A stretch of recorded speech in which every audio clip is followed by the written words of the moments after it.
Hello students, कैसे हो आप सभी। आज हम परसेंटेज चैप्टर स्टार्ट कर रहे हैं, यानी प्रतिशत। ठीक है, इस चैप्टर में हम बिल्कुल बेसिक से चलेंगे और एडवांस लेवल के क्वेश्चन करेंगे। बस आप ध्यान से मेरे साथ बने रहिए। ठीक है, सबसे पहले हम क्या जानते हैं, प्रतिशत को भिन्न में या फिर भिन्न को प्रतिशत में किस तरीके से हम बदलते हैं, यानी परसेंटेज को फ्रैक्शन में और फ्रैक्शन को परसेंटेज में। अब देखिए, सबसे पहले हम देखते हैं कि प्रतिशत को भिन्न में कैसे बदलते हैं, यानी परसेंटेज को फ्रैक्शन में। हमारे पास क्या गिवन है, 50%। ठीक है, परसेंट जब भी हटता है तो नीचे हम क्या लगाते हैं, 100 यानी 100। अब देखिए यहाँ पे हमारे पास क्या है, 50%। 50% को हमने फ्रैक्शन के अंदर कन्वर्ट करना है। कैसे करेंगे, 50 ऊपर एज इट इज, परसेंट को हटाएंगे तो नीचे हमारे पास क्या आ जाएगा, 100। ठीक है, 0 से 0 कैंसिल, 5 एकम 5, 5 दूनी 10। तो फ्रैक्शन हमारे पास क्या आ जाएगी, 1/2। ठीक है, कुछ भी नहीं करना, जस्ट जो परसेंटेज है, प्रतिशत है, उसको हटा के हमने नीचे 100 लिखना है और उसको कैंसिल कर देना है। ठीक है, अब यहाँ पे देखिए 28% को हमने भिन्न यानी फ्रैक्शन के अंदर कन्वर्ट करना है। कैसे करेंगे, 28 बिल्कुल एज इट इज लिखना है, प्रतिशत को हटाएंगे तो नीचे 100। अब इसको कैंसिल कर देंगे, ये 2 पे कैंसिल कट करेंगे तो 14 और 50। अब फिर 2 पे करेंगे 7 और 25। तो इसकी फ्रैक्शन हमारे पास क्या आ जाएगी, 7/25। ठीक है, इस तरीके से हम परसेंटेज को फ्रैक्शन के अंदर कन्वर्ट कर सकते हैं। ठीक है, अब देखिए, अब अगर हम इसका उल्टा करें, यानी अगर हम फ्रैक्शन को प्रतिशत के अंदर कन्वर्ट करें तो वो हम कैसे करेंगे। अब इसी को देखिए, जैसे हमारे पास क्या है, 1/2। अगर 1/2 ये हमारे पास क्या है, एक फ्रैक्शन है। अब इसको अगर हमने प्रतिशत के अंदर बदलना है तो हम क्या करेंगे, 100 से मल्टीप्लाई। जैसे यहाँ पे परसेंटेज को हटा के नीचे 100 से डिवाइड किया था, अगर इसका उल्टा करना है तो 100 से मल्टीप्लाई करेंगे। अब यहाँ पे 100 से मल्टीप्लाई कर देंगे, कैंसिल करेंगे तो 50, तो आ गया ना वापिस 50%। ठीक है, इस तरीके से हम प्रतिशत को फ्रैक्शन में बदल सकते हैं और फ्रैक्शन को परसेंटेज के अंदर बदल सकते हैं। जैसे अब ये देखिए हमारे पास क्या है, 7/25। 7/25 को हमने, ये फ्रैक्शन है, इसको प्रतिशत के अंदर बदलना है तो हम क्या करेंगे, 100 से मल्टीप्लाई करेंगे। 100 से मल्टीप्लाई कर देंगे, यहाँ पे 25 चौके 100, 7 चौके 28। ठीक है, आ गए ना हमारे पास 28%। इसी तरीके से हम प्रतिशत को फ्रैक्शन के अंदर कन्वर्ट कर सकते हैं और फ्रैक्शन को प्रतिशत के अंदर। ठीक है, अब देखिए, जैसे टाइप फर्स्ट देखिए, अब हम स्टार्ट करते हैं। 32/25 को प्रतिशत में बदलना है, यानी ये हमारे पास क्या गिवन है, एक फ्रैक्शन गिवन है, हमें इसको परसेंटेज के अंदर कन्वर्ट करना है। अगर हमें फ्रैक्शन को परसेंटेज के अंदर कन्वर्ट करना है तो हमने क्या सीखा था, मल्टीप्लाई करते हैं किससे, 100 से। अब देखिए यहाँ पे करेंगे 32, नीचे 25, प्रतिशत में बदलना है तो 100 से मल्टीप्लाई, 100 से मल्टीप्लाई, 25 चौके 100। अब 32 की 4 के साथ मल्टीप्लाई करेंगे तो 4 दूनी 8, 4 तिये 12, तो कितना आ जाएगा, 128%। ठीक है, कुछ भी नहीं करना है, बहुत ही आसान क्वेश्चन है। बस आपको ये याद रखना है, परसेंटेज को फ्रैक्शन में कैसे कन्वर्ट करते हैं, तो 100 से भाग करते हैं, और अगर फ्रैक्शन को परसेंटेज में करते हैं तो 100 से गुणा करते हैं। ठीक है, इसी तरीके से एक और एग्जाम्पल देखिए। अगर यहाँ पे हम बोल दें 42/50 को हमने किसके अंदर कन्वर्ट करना है, प्रतिशत के अंदर, यानी परसेंटेज के अंदर, तो हम कैसे करेंगे। ये हमारे पास क्या गिवन है, एक फ्रैक्शन गिवन है, फ्रैक्शन को किसके अंदर कन्वर्ट करना है, परसेंटेज के अंदर, तो 100 से मल्टीप्लाई, तो यहाँ पे 100 से मल्टीप्लाई कर देंगे, 50 दूनी 100, 42 की 2 के साथ मल्टीप्लाई करेंगे तो 84, तो हमारे पास क्या हो जाएगा, 84%। ठीक है, इसी तरीके से आप किसी भी फ्रैक्शन को परसेंटेज के अंदर कन्वर्ट कर सकते हैं और परसेंटेज को फ्रैक्शन के अंदर। अब सेकंड टाइप देखिए, हमारे पास क्या गिवन है, 0.5 20 का कितना प्रतिशत है, यानी 0.5 इज व्हाट परसेंट ऑफ 20। 0.5 20 का कितना प्रतिशत है, जो हमारे पास ये का लिखा हुआ है, हमेशा जो इसके साथ वाली डिजिट होती है वो हम क्या लिखते हैं, नीचे लिखते हैं। यानी हमें 20 के अंदर से 0.5 बताना है कितना प्रतिशत है। जो चीज जिसमें से बतानी होती है वो हमेशा नीचे लिखते हैं। तो देखिए 0.5 ऊपर अपॉन, ये शॉर्ट ट्रिक ले लीजिए। 0.5 20 का कितना प्रतिशत है, का किसके साथ है, 20 के साथ है, तो नीचे 20। ठीक है, हमें क्या बताना है, प्रतिशत, यानी 100 से मल्टीप्लाई। ठीक है, दोबारा देखिए 0.5 20 का कितना प्रतिशत है। ठीक है, 0.5 बताना है 20 का, तो टोटल किस में से बताना है, 20 में से बताना है, तो 20 को हम नीचे लिखेंगे। या फिर आप ऐसे भी याद कर सकते हैं, जिस भी डिजिट के साथ जो हमारे पास का लगा हुआ है वो हमारे पास नीचे आएगी। अब इसको सोल्व करेंगे, पॉइंट को हटाएंगे तो नीचे एक 0, 2 0 से 2 0 कैंसल, तो हमारे पास यहाँ पे क्या बच गया, 5/2। 5 को 2 से भाग करेंगे तो हमारे पास क्या आ जाएगा, 2.5%। तो आंसर हमारे पास क्या हो जाएगा, सी। ठीक है, अब नेक्स्ट देखिए 12 घंटे 4 दिन का कितना प्रतिशत है। अब देखिए टोटल हमें किसका बताना है, 12 घंटे का बताना है 4 दिन के अंदर से। अब देखिए लेकिन यहाँ पे यूनिट सेम नहीं है, यहाँ पे 12 घंटे की बात की है और यहाँ पे 4 दिन की बात की है। तो पहले या तो हमें घंटों को दिन में बदलना पड़ेगा या फिर दिन को घंटों में बदलना पड़ेगा। ठीक है, अब देखिए एक दिन के अंदर कितने घंटे होते हैं, 12 घंटे होते हैं।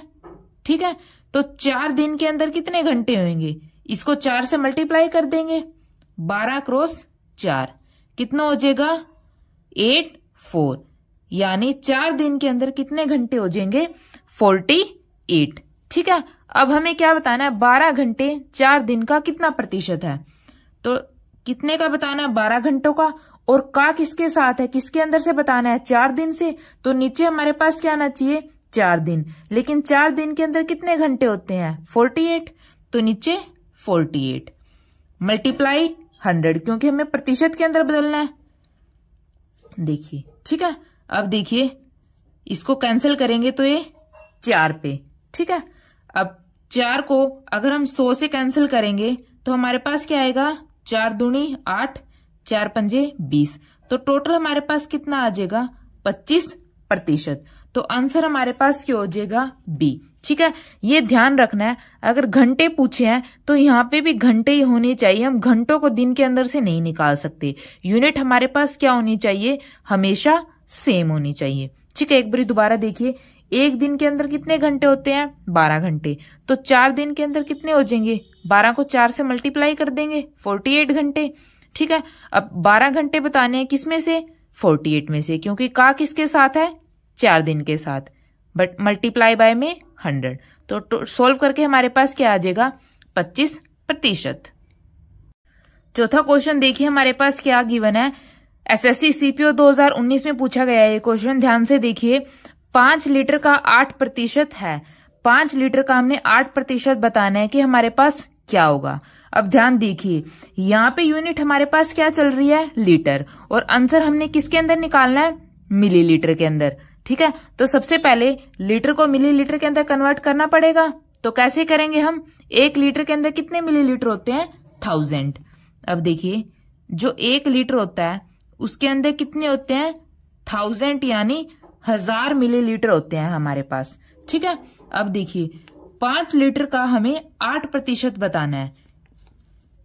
1 लीटर के अंदर हमारे पास कितने होते हैं, 1000 मिलीलीटर होते हैं, तो 5 लीटर के अंदर कितने होंगे, इसको 5 से मल्टीप्लाई कर देंगे, तो यहाँ पे कितना हो जाएगा, 5000 मिलीलीटर। ठीक है, कोई डाउट हो तो कमेंट सेक्शन में बताइए। 5 लीटर का 8% निकालना है, यहाँ पे यूनिट लीटर है, यहाँ पे मिलीलीटर है, तो लीटर को मिलीलीटर के अंदर कन्वर्ट करेंगे पहले, क्योंकि आंसर हमें किसमें चाहिए, मिलीलीटर में। 1 लीटर के अंदर 1000 मिलीलीटर होते हैं, तो 5 लीटर के अंदर कितने होंगे, 5000। अब देखिए इसका हमने क्या निकालना है, 8% निकालना है, 5000 का 8% निकालना है हमें। ठीक है, 5000 एज इट इज। अब 8% को हटाएंगे तो नीचे 100, अब इसको कैंसिल कर देंगे, 2 0 से 2 0 कैंसिल, ऊपर क्या हो जाएगा, 50 × 8, कितना हो जाएगा 400, और यूनिट हमारे पास क्या है मिलीलीटर। तो आंसर हमारे पास क्या हो जाएगा 400 मिलीलीटर। यूनिट का बिल्कुल ध्यान रखना आपको कि क्वेश्चन किसके अंदर गिवन है और हमें आंसर किस चीज के अंदर पूछा हुआ है। अगला क्वेश्चन देखिए हमारे पास क्या है, 49.60 रुपए का 124 रुपए का कितना प्रतिशत है। ठीक है, अब हमें क्या बताना है, 49.16 रुपए 124 का कितना प्रतिशत है। यूनिट दोनों जगह हमारे पास क्या है रुपीज और रुपीज। ठीक है, तो हमें कुछ चेंज करने की जरूरत नहीं है, सीधा हमें क्या बताना है 49.60 कितने का 124 का किसके साथ है 124 के साथ है 124, और किसके अंदर बताना है प्रतिशत के अंदर बताना है। प्रतिशत के अंदर बताना तो 100 से क्या कर देंगे गुना, मल्टीप्लाई बाय में 100। ठीक है, अब पॉइंट को हटाएंगे तो पॉइंट के बाद 2 डिजिट है, पॉइंट को हटाएंगे तो नीचे हमारे पास क्या आ जाएगा 100। 100 से 100 कैंसिल, बच गया हमारे पास 4960 अपॉन 124। इसको 4 से भाग देते हैं, 4 तिये 12, 4 एकम 4, 4 एकम 4, 4 दूनी 8, 4 चौके 16, और ऊपर 0 एज इट इज।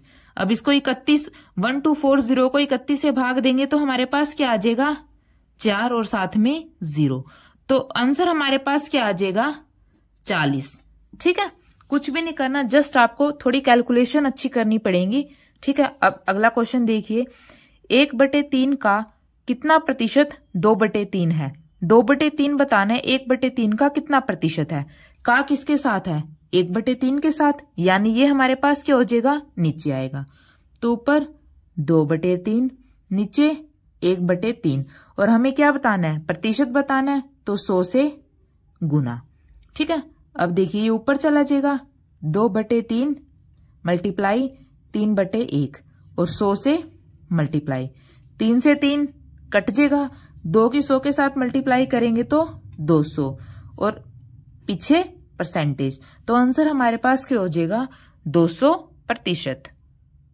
टाइप 3 देखिए हमारे पास क्या है, यदि किसी संख्या का 37.5% उसके साथ जोड़ा जाता है तो परिणाम 1320 हो जाता है, मूल संख्या ज्ञात कीजिए। ठीक है, सबसे पहले हमें क्या बताना है कि हमें ओरिजिनल नंबर बताना है। कोई भी संख्या है अगर उसका 37.5% उसी के अंदर जोड़ते हैं तो आंसर हमारे पास क्या आता है 1320। अब देखिए 37.5 को हम फ्रैक्शन में कैसे लिख सकते हैं 3/8। 37.5% को हम फ्रैक्शन के अंदर कैसे लिखते हैं 3/8। कैसे लिखते हैं आप एक बार देखिए, यहाँ पे 37.5% को हटाएंगे नीचे 100, और यहाँ पे पॉइंट को हटाएंगे तो नीचे 1 और 0। अब इसको कट कर लेते हैं, 5 सते 35, 5 पंजू 25, यहाँ पे 200, 5 के पहाड़े पर इसको कट कर लिया, फिर दोबारा फिर कट करेंगे 5 से, 5 1 5, 5 पंजू 25, 4 और 0। अब 5 तिये 15, 5 8 40, तो इसको सोल्व करके हमारे पास क्या आया 3/8। या फिर आप इसको डायरेक्ट भी याद रख सकते हैं, हर एक क्वेश्चन के अंदर मोस्टली पूछे जाते हैं, कुछ ही डिजिट्स हैं जो आपको याद रखनी है। ठीक है, ऐसे सोल्व करके हमारे पास ये क्या है 3/8। अब मूल संख्या ओरिजिनल डिजिट हमारे पास क्या थी 8, 8 के अंदर 3 जोड़ दिया तो टोटल हमारे पास क्या हो जाएगी 11। लेकिन उन्होंने क्या बोला है परिणाम क्या आना चाहिए 1320, लेकिन हमारे पास कितना आ रहा है 11 आ रहा है, तो आना चाहिए 11 लेकिन हमारे पास क्या आ रहा है 1320। ठीक है, तो 11 को इस तरफ भाग देंगे 1320/11। ठीक है, इसको 11 को कैंसिल करेंगे, 11 एकम 11, 2 0, तो कितना आ जाएगा 120। अब हमें क्या बताना, मूल संख्या बतानी है। मूल संख्या हमारे पास क्या थी 8, 8 के अंदर 3 जब हमने जोड़ा है तभी तो हमारे पास 11 आया है, लेकिन हमसे क्या पूछा है मूल संख्या। मूल संख्या क्या थी 8, लेकिन कितना हमने एक यूनिट की वैल्यू कितने निकाल लिया 120, तो 8 को अब 120 के साथ मल्टीप्लाई कर देंगे, 8 को 120 के साथ मल्टीप्लाई कर देंगे तो हमारे पास क्या आ जाएगी मूल संख्या। 8 को 120 के साथ मल्टीप्लाई करेंगे तो क्या आ जाएगा 960। तो जो मूल संख्या है हमारे पास ओरिजिनल नंबर है वो हमारे पास क्या आ जाएगा 960। यदि किसी संख्या में 16% वृद्धि करने पर यह 1914 हो जाती है तो यह संख्या बतानी है हमारे पास क्या है। ये भी एसएससी सीपीओ 2018 में क्वेश्चन पूछा गया है। ध्यान से देखिए कितना प्रतिशत है, 16%। 16% को फ्रैक्शन के अंदर हम कैसे लिखेंगे, 16 एज इट इज, प्रतिशत को हटाएंगे तो नीचे हमारे पास क्या आ जाएगा 100।